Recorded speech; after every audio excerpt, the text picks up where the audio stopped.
Angel Reese chokes, shrinks, crumbles under the spotlight against the Indiana Fever. Caitlin Clark, in her professional career, has now lost one time against Angel Reese. In fact, ever since Angel Reese followed Caitlin Clark around in that national championship game, doing the John Cena you can see. It was blindingly bright. The whole world of basketball was observing. There is no way that the stakes could be higher. A basketball game is transformed into a spectacle when the Indiana Fever play the Atlanta Dream. It's the WNBA Super Bowl. However, one celebrity totally collapsed when the pressure mounted and the limelight demanded brilliance, while another masterfully crafted a symphony of devastation. We are dissecting the harsh realities of Caitlin Clark and Angel Reese's most recent confrontation today. What we saw was the Atlanta Dream's disastrous collapse and a terrible message to all other teams in this league. You must comprehend the current situation in the WNBA. This league's finances have completely changed. Music. The arenas are always full. The financial trajectory of professional women's basketball has never looked better, and television numbers are shattering decades-old records. However, one unquestionable driver is mostly responsible for all of this tremendous economic growth and profitability. The effect of Caitlin Clark. There is a target on her back each time she steps onto the floor. Teams keep the Indiana Fever at the top of their calendars. Around her arrival, they create whole marketing campaigns. However, desiring the limelight and enduring the spotlight are two very distinct things. With all the excitement in the world, the Atlanta Dream entered this game. They had the energy, the home audience, and Angel Reese, a player who was determined to show that she belonged on the same platform as her fiercest competitor. However, we witnessed a total systematic collapse rather than rising to the occasion. Angel Reese warming up, shooting threes before the game. Angel Reese is shooting 40% on layups and is wasting time practicing bricking threes. SMH, get on some mic and drills, LMAO. Now, my question is, what is with this leg kick? What is with this leg kick? Are we in a batter's box waiting for a pitch to come down the plate and we're loading up? Let's discuss the planning, or in this instance, the strange lack of concentration. There were warning signs all over the place before the game even started. During warm-ups, we observed Angel Reese practicing corner three-pointers. Remember that she is practicing a shot that is entirely outside of her repertoire during crucial warm-up time, despite the fact that she is shooting about 40% on simple layups. And what was that shooting form specifically? The mechanical instability, the clumsy leg kick. It was an entirely abnormal movement that revealed a basic weakness in her growth. In the most important game of the year, why is a player striving to become a perimeter threat while having trouble finishing around the rim? This is where the coaching staff of the Indiana Fever demonstrated their brilliance. They were fully aware of Atlanta's intentions. Indiana's coaching tactics were excellent. They were perfectly happy to let guys like Reese settle for low-percentage jumpers, daring the Atlanta Dream to defeat them from the outside.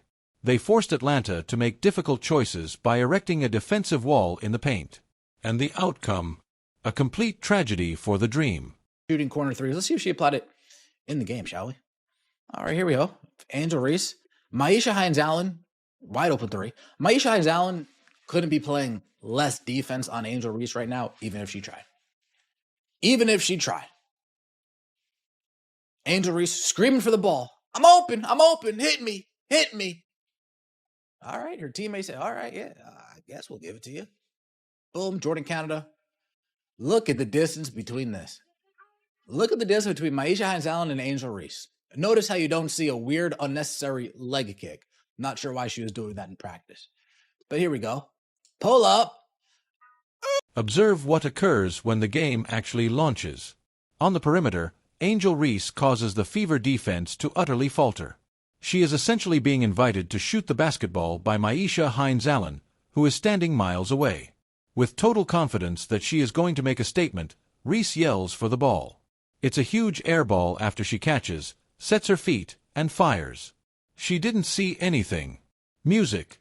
She even attempted to direct the ball into the hoop after letting it fly by using body English. The Atlanta offensive was instantly depleted by the agonizing and humiliating incident. The enormous musical difference between these two was brought to light by this one sequence. Groups. The Indiana Fever were playing like a well-oiled machine, whereas Atlanta was unorganized and making awkward shots. And in a couple of seconds, it was brutally clear how different the two highly anticipated rookies were. Let's take a look, shall we? Jordan Canada to Angel Reese.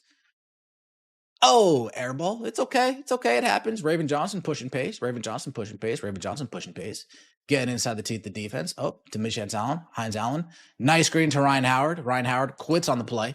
Ryan Howard quit last night. And Caitlin Clark. The Indiana Fever accelerated right after that air ball. They were aware of Atlanta's disorganized transition defense.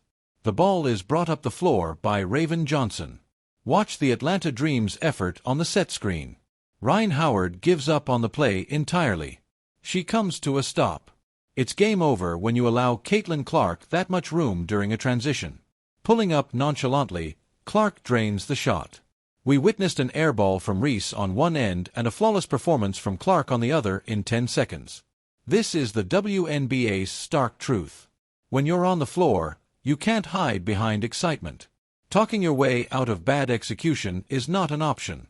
The broadcast loves to showcase Angel Reese's ability to rebound and run the floor. However, if you are unable to complete the play, running the floor is completely meaningless. Reese repeatedly encountered lesser opponents, such as Sophie Cunningham, who is at least 3 inches shorter than her, and she was unable to convert around the rim. The bodily annoyance started to flare up. Rather than changing her strategy, Reese began using dubious methods. Angel got away with a double moving screen just for Aaliyah to block her shot and CC to immediately throw a ridiculous dime to Kelsey. Let's take a watch, shall we? Boom.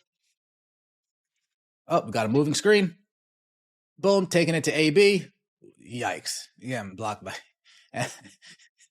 And then Angel Reese pats Michaela Timpson on the head. Tap. You could feel the despair. We witnessed obvious shifting screens that were not called. We witnessed her using jump balls to pull down Aaliyah Boston's arm. However, the Indiana Fever remained unabated. They reacted by defending themselves in an entirely hostile manner. Aaliyah Boston was waiting for Reese when she eventually attempted to push her way to the hoop. Boston sent her shot back with authority, erasing it entirely. Additionally, Caitlin Clark grabbed the rebound and threw a laser-sharp full-court pass to Kelsey Mitchell for an easy hoop before the Atlanta players could even react. The sequence was devastating. In only 3 seconds, there was a disheartening bucket, a fantastic pass, and a blocked shot.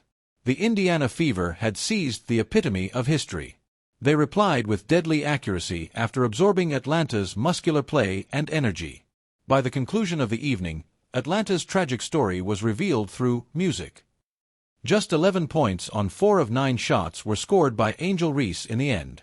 She was a -8 on the floor after turning the ball over 4 times. In a game where she had to demonstrate her value, she failed to show up.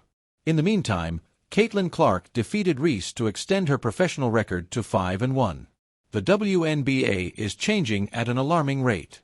Excellence is required by the economy, and the spotlight is exposing those who are not prepared for it. The Indiana Fever are shown that they are prepared for this new age thanks to their outstanding coaching and a generational potential in Caitlin Clark. When it mattered most, the Atlanta Dream just fell apart. For the most unrelenting basketball coverage available online, make sure you click the WNBA Time subscription option. Please share your opinions in the comments section below. In reality, who prevailed in this match? I'll see you in the upcoming breakdown.